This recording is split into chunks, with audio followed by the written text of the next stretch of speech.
Kalau kita bilang yang paling penting adalah panya. Ya. Nah, tapi panya ini bagaimana supaya berkembang itu pertanyaannya. Untuk mengembangkan panya, ya berarti kita harus, Buddha bilang apa? Penyebab terdekat dari panya adalah samadhi. Ini samadhi juga nggak boleh drop. Ya.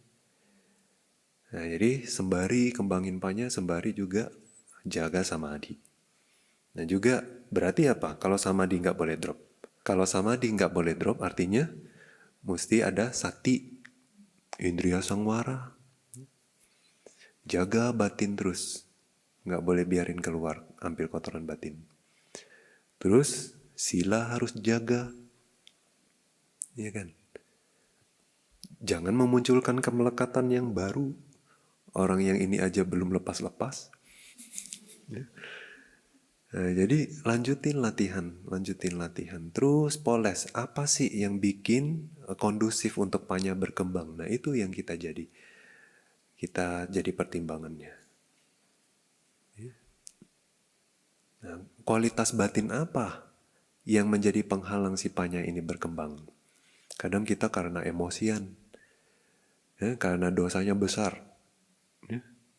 Dikit-dikit kontak sama objek baik internal maupun eksternal, waduh udah kesel, marahnya cepat meluap misalnya.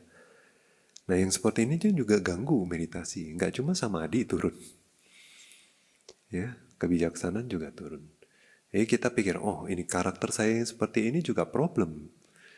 Jadi kita pelan-pelan, sembari juga meditasi, berwipasana, sembari juga karakter ini, pelan-pelan kita harus singkirkan, kikis, buang.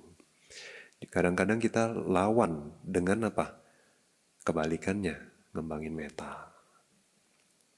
Secara sadar ngembangin meta. Kadang orang nggak bisa nyingkirkan ego.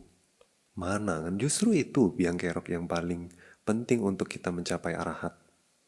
Arahat menyingkirkan mana. Jadi gimana kita nyingkirin mana? Ya?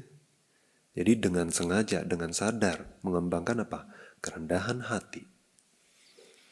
Nah, semakin kita ngembangin kerendahan hati, semakin kita mengembangkan meta gitu ya, semakin kita sadar bahwa seberapa dosa kita besar, seberapa mana kita besar. Waktu kita berusaha mengembangkan oposisinya. Nah dengan begitu sembari jalan kadang-kadang ya, kita juga bisa terus lihat lagi bahwa ego itu anicca dukkha anatta. Bahwa internal itu anicca dukkha anatta, eksternal juga anicca dukkha anatta. Kenapa harus marah? Kenapa harus ego? Kenapa harus berpikir saya lebih baik daripada orang lain? Karena semuanya anicca dukkha anatta. Nah, jadi saling bantu ya, saling support. Anyamannya. Nah, jadi banyak faktor, Sele. Tapi intinya ya, kebijaksanaan itu yang jadi patokannya. Kita harus ngembangin kebijaksanaan intinya. Nah, yang lain itu adalah variabel yang kondusif untuk mengembangkan panya.